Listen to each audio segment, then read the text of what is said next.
Yan, so magandang umaga sa lahat sa Canada at sa Pinas at sa mga sulok sa mundo. Ayan, araw ng Wednesday, Miyerkules dito sa Canada at March 11, at sa Pilipinas naman ay Huwebes ngayon. Ayan.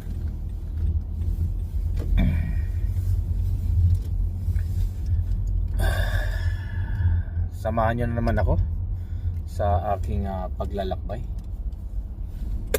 Ito yung paglalakbay na araw-araw. Lakbay na pang araw-araw ko ay ito.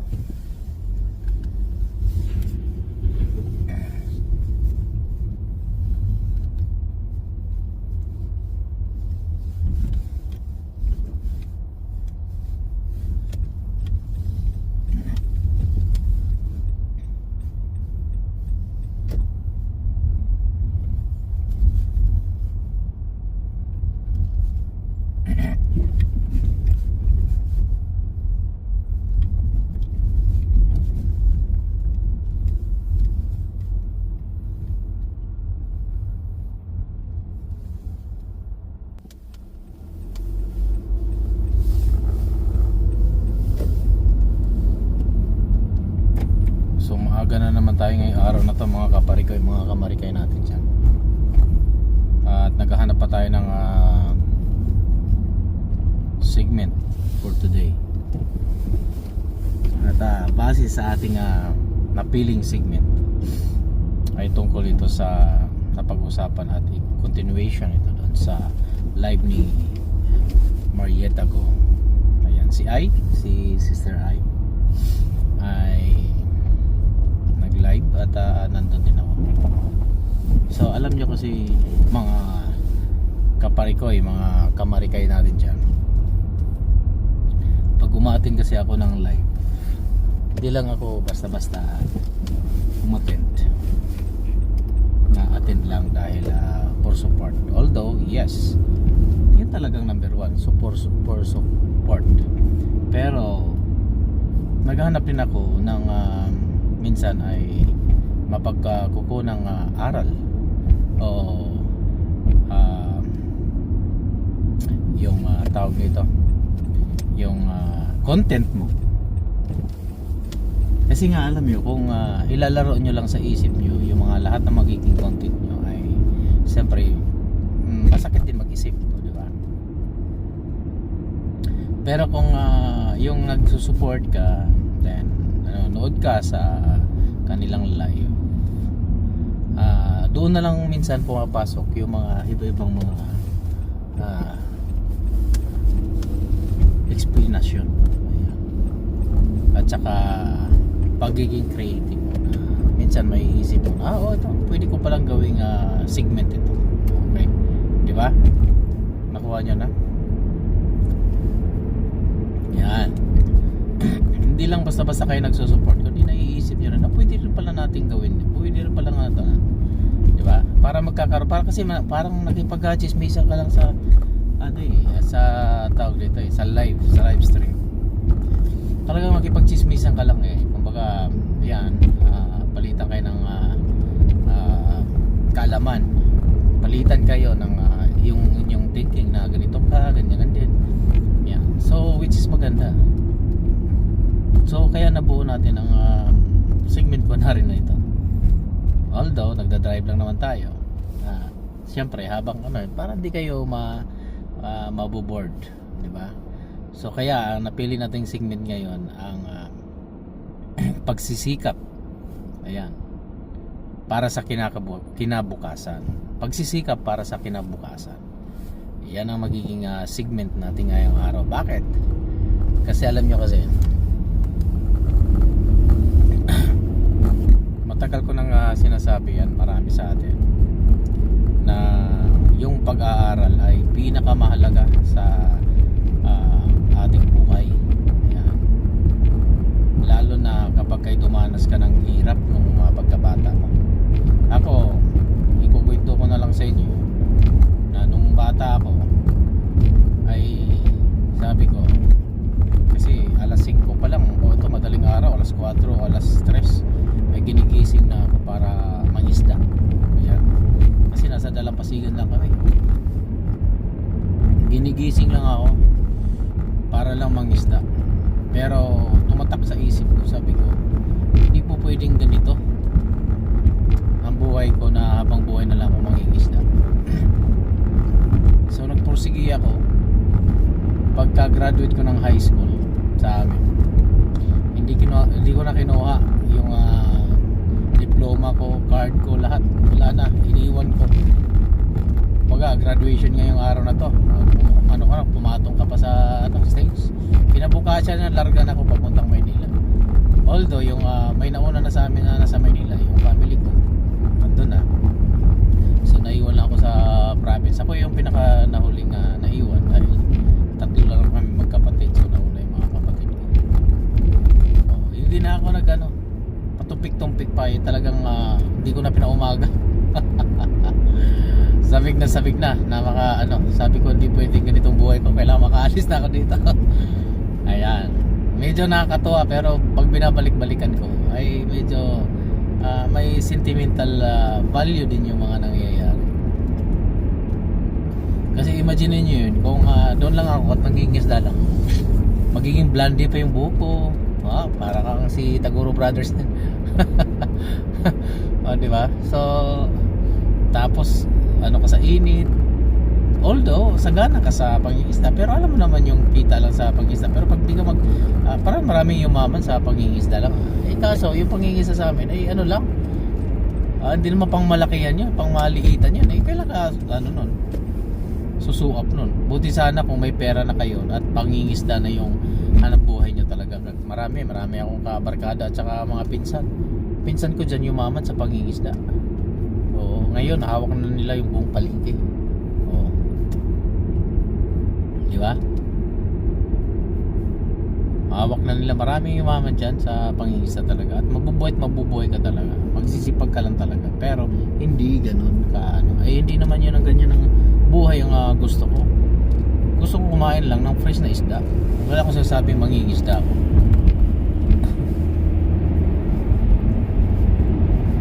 Di ba?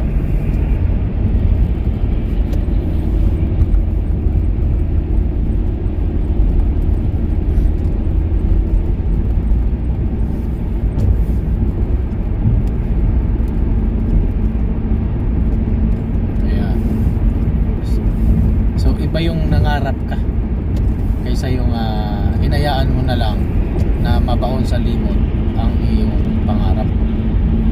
Ayan. Kaya mahalaga sa atin yung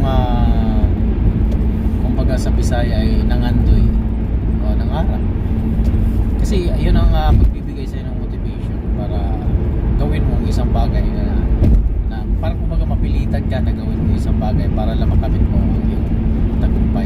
Then in the sense na kapag nakamit mo na at nandun ka na, doon mo na malalao, buti na lang pinurso ko itong ganito na sitwasyon na, kasi kung wala akong pangarap ang mangyayari, maging ganun ka.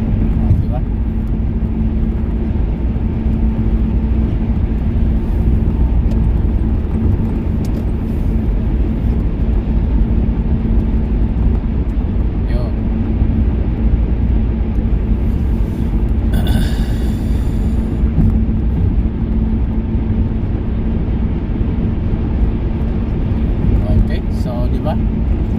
So hindi nagtatapos ang ating usapan dyan. So nagtagal ako sa Saudi, sa Kuwait, pero hindi umuusad ang buhay ko at lalong gumulo. Basta pagka ganun kasi na walang stable na yung paglalagyan mo sa bansa, ay lalong gugulo talaga ang buhay mo. Although nakakabilig ka kahit anong makakain mo kahit anong pero maganda lang buhay mo pag umuwi ka sa Pilipinas, back to zero ulit. Diba? Gusto mo ba yung ganyang buhay? Diba? Hindi. So naiisip ko na naman, pero huli na naisip ko na naman na sabi ko magla-last farewell ako, baka palagay ko dito na ako. So nakaalis ako papunta dito. Pangarap din yun. Pero wala pang naniniwala sa akin na makakalis ako papunta dito.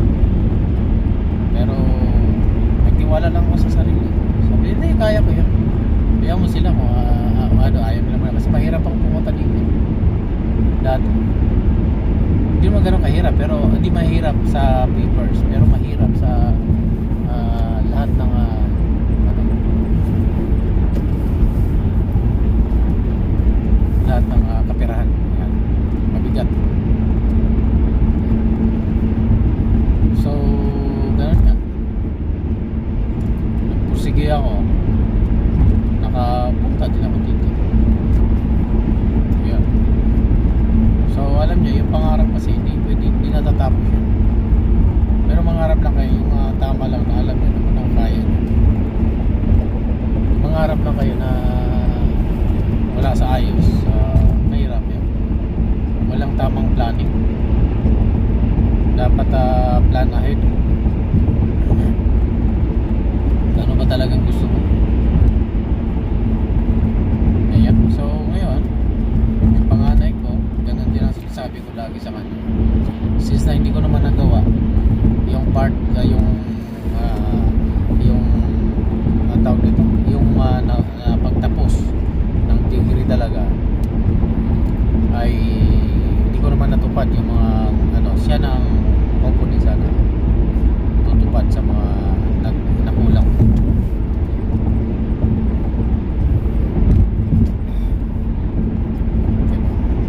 Ganun din lagi kong sinasabi, wag na wag kang mag chef ng ibang course kung hindi mo pa natatapos ang isang course. Yan ang kasi parang nagsasayang ka lang ng panahon at oras doon sa ginugol mo, din nagsishifting ka ng ibang kurso, din back to zero ka na naman hanggang sa tanda nyo, okay lang naman magsishift ka ng magsishift kung wala kang hinahabol na buhay na kumbaga tawag nito, hindi mahalaga sa'yo yung buhay, palagyan na natin hindi mahalaga sa'yo yung buhay, ganyan okay, kasi walang hinahabol eh. Tayo kasi hindi naman tayo ganun kayaman, alam nyo yun, umaasa lang tayo doon sa ating matatapos. Oo, yun ang dahilan. Pero yung mga mayaman, pinanganak mo talagang mayaman, kumbaga laki sa layaw ka talaga, hindi mo na naiisip yun. Talon ka na ng talon sa kurso mo, paalam, ayaw ko na ganito, ayaw ko na okay, kasi nga hindi naman nila pinaghirapan yung pera. Pero yung ikaw mismo ay naghirap dun sa kurso mo, kung ako para sa akin, tapusin mo talaga. Kaya nga ang iba, para sa akin, think twice talaga. Hindi lang, many times na dapat na maisip nila. Kasi sayang kung tatalong ka, panibagong kurso, then iba na naman ang kurso, back to zero, walang natatapos. Mas maganda pang huwag na mag-aral pagka ganyan. Yan talagang pinaka magandang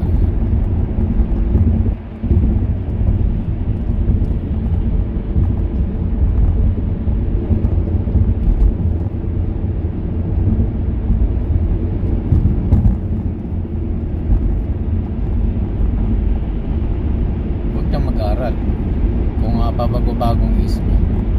At isa pa sa lagi kong pinapayo sa anak na mag-aaral lang ng mabuti talaga, dahil kapag ka natapos ka dyan, ibig sabihin alam ko na sa sarili ko na hindi ka na maghihirap.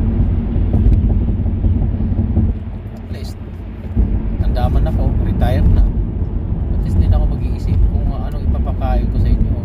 Hindi naman hindi ko naman kayo makakainin dahil matanda na rin ako, pero ibig sabihin balang araw wala na ako dito, kunwari ay maganda na nagiging buhay nyo. Gaganda talaga naman ang buhay nyo kapag through sa education. Meron naman talagang gumanda lang ang buhay dahil mayaman na talaga mga magulang na, o mayaman na talaga nagis na nila, which is iba yun. Ang sitwasyon natin ay yung tama lang, may pang-aaral, tapos nag-aaral na mabuti, din lumago ang buhay. Yeah, lalago naman talaga ang buhay mo sa mo, lalo na kapag may profession ka na. Sabi ko nga sa anak ko, 2 years lang ang bunuin mo. Pag natapos mo yung kurso mo, pag nakakuha ka na ng trabaho, sa 2 years mo na yan, makakaipon ka na ng malaki. magagawa mo na kahit anong gusto mo. Yung mo na yung kailangan na mag-ipon na, mag-iisip na, ay kailangan ko ganito, ay kailangan ko na ganun.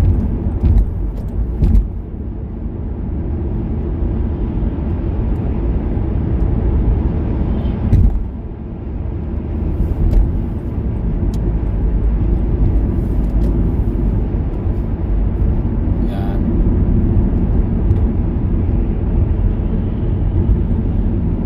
O ba't parang umagal ito na sa harapan ko?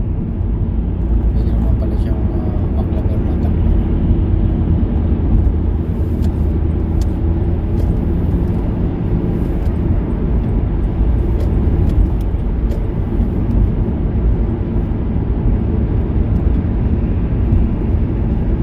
Yan, dito talaga kaskasan talaga ng ano, takbo. Wala tuloy tayo sa ano natin dahil nakafocus tayo dito sa ano natin.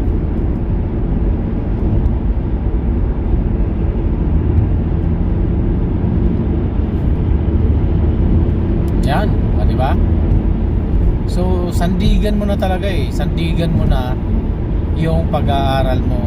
Ang sabi nga nila, kapag nakapag-aaral ka at nagkaroon ka ng ano, diba tama nga, sabi ni Ernie Baron, knowledge is power. Without knowledge, no power. Oh, yan. So, at walang pwedeng kumuha at pwedeng magnakaw niyan. Kundi, depende na lang kung talaga tanggalan ka ng utak. Mawawala yan. Inaaral mo. Ayan. Di ba? So, yung ginugol mo na mag-aaral ay talagang dapat iseryoso nyo. Yan ang lagi kong payo. Kung gusto nyo gumanda ang buhay nyo. At huwag nyo na kaming gayahin. Hindi ko naman sinasabi na isang kahit isang tuka. Malabo naman ang buhay ko sa ganyan. Kundi ibig sabihin, ang buhay ko lang ay nakakain lang sa 3 araw isang beses, relax ka, nakapag-unwind ka, ganun lang ang buhay, easy. Kasi yun lang naman talaga ang gusto ko sa buhay. Simple. Paano magiging simple? Simple, hindi ako nag-iisip kung ano kakainin ko kinabukasan. Simple, kasi may bahay naman ako. Simple, dahil may sasakyan naman. Simple, nakakain mo naman yung masasarap. Huwag yung sobra-sobra, kasi tandaan nyo, ang sobra ay hindi ka nasasaya. Ang sobra ay hindi maganda. Di ba? Sabi payo na nga sa doktor, ang sobra ay hindi maganda. Ganon din sa ilagay mo sa buhay natin yan, ang sobra. Ang sobra ay hindi rin maganda sa buhay natin. Bakit? Wala nang kasiyahan. Lahat kasi mabibili mo na, lahat nagagawa mo, lahat. Walang challenge. Ang buhay kasi natin puro puno ng challenges. At hindi mawawala yun hanggang sa pagtanda natin yan. Nag-aaral pa rin ang ating utak kung ano-ano mga bagay na may natutunan pa rin every day. Wala makapagsasabi porket matanda ka na adami mo ng alam. No, hindi. May mga bagay-bagay pa rin na kailangan mong matutunan. At magugulat ka na lang, kailangan ko pa palang matunan pa rin. Hindi ko na akalain na ano pala nagawa ko yun. Sa tanda ko na ito, parang ganon, di ba? Wala makapagsasabi sa inyo. Kaya ang pag-aaral ay tuloy-tuloy yan. Kahit nasa bahay ka lang, parang nag-aaral pa rin yung utak mo. Kasi nga, kailangan natin yan eh. Kailangan natin ma-motivate, lalo na pag tumatanda tayo, para makaiwas tayo sa tinatawag na dementia or yung pagkakalimot. So tuloy-tuloy pa rin dapat may ginagawa ang utak. Tuloy-tuloy pa rin dapat kaya nga yung itong pag-YT, maganda rin talaga yan para sa mga nagre-retire na at wala nang ginagawa sa bahay. Kasi na-enhance nila at na-improve pa nila yung utak, gumagana. Hello, nakipag-ano pa rin siya. So doon ka pa lang tumatawa, subukan mo wala kang kausap buong sa bahay.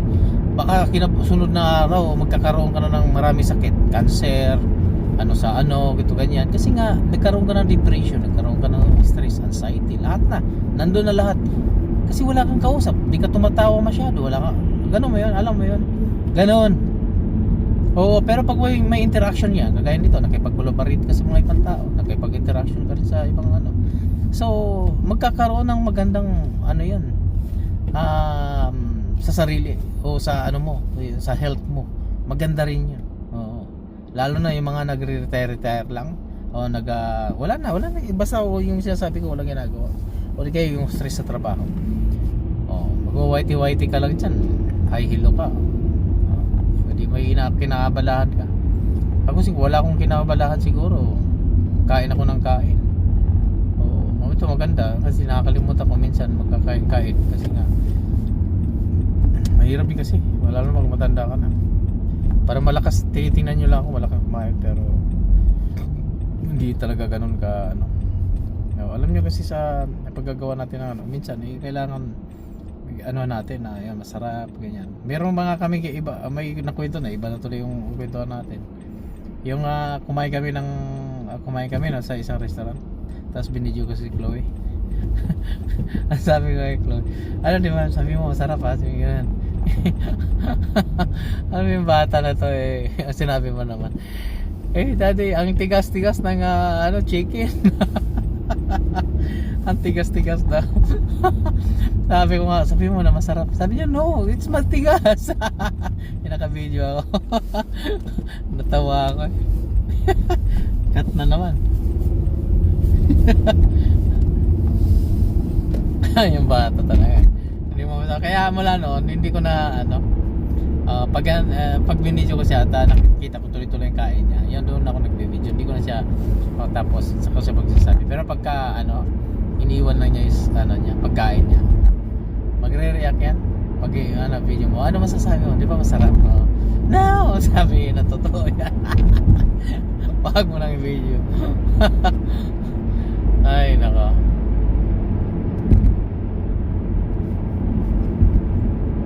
So, yan na nga. 'Di ba? 'Di ba parang easy lang ang buhay. Pero mag-aral ng mabuti habang may paaral pa ang ating mga magulang. Ayan. Yun talaga. Napakaganda ng buhay nga sa Pilipinas ang mga estudyante kasi bakit? Lalo na pag may mga may paaral, may pang-paaral yung mga magulang sa inyo. Nako, ang sarap. Dito,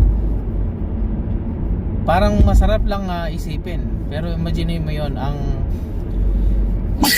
excuse me. Excuse me.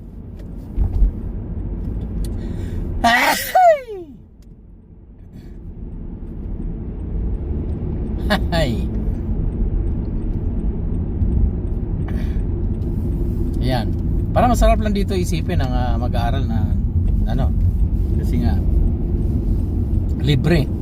Kumbaga hindi libre pala, ibig sabihin ay pinapautang ka ng gobyerno. At ang kagandahan pa, hindi yung magulang mo ang magbabayad. Alam mo, wala kang gagastusin dito sa anak mo. Paaralin mo na kahit anong kurso dyan. Ang mag-support niyan yung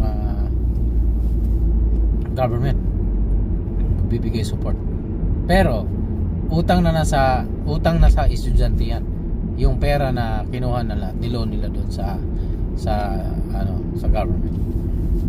So ngayon, kung ganyan ang gagawin mo, magbubulakbol ka, tapos may loan ka na. Sinong maiipit doon? Balang araw, di ba ikaw din? Kasi ikaw ang sisingilin eh. Kahit saan ka magsulok na magpunta dito, sisingilin ka ng gobyerno. Wala kang ligtas, basta kumikita ka, wala kang ligtas, ubos. Ganon. Kaya ang gawin mo, kumuha ka ng kurso talaga, matibay, at magagamit mo. Hindi yung kumuha ka ng kurso, tapos pag graduate ka, ay natambay lang sa bahay at nag-McDonald ka, nag-ano ka lang sa mga sa tawag nito, sa mga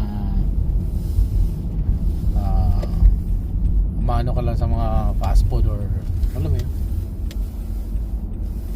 trabaho ka lang din para sa isang wala namang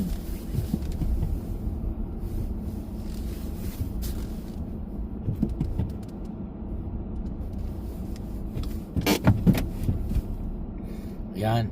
Okay, so nandito na naman tayo. Okay. Ayan, dito na tayo.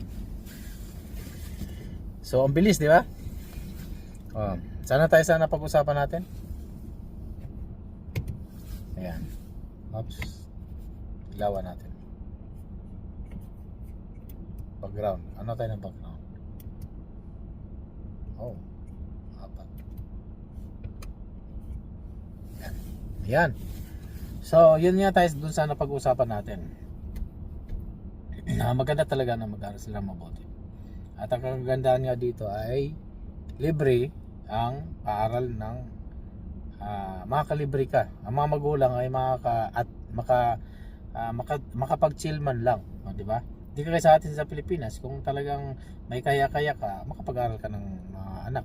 Pero dito naman kasi ay inuutang lang yan sa gobyerno at para mag-aral sila. At ngayon, kung di ka naman magsiseryoso sa pag-aral mo, maiipon ang iyong inutang. At yung inutang ngayon ay yung anak mo din ang magbabayad at hindi ikaw. Yan. Yan ang diskarte. At ang diskarte pa ay dapat ay makuha ang kurso ay yung makakapagtrabaho agad, hindi yung ganito ang ano yun ko, ikunin ko tapos yung pala nasa bahay lamang pala pag nag-graduate. Wala din, di ba? Wala rin silbi, hindi mo nagagamit ang iyong inaral.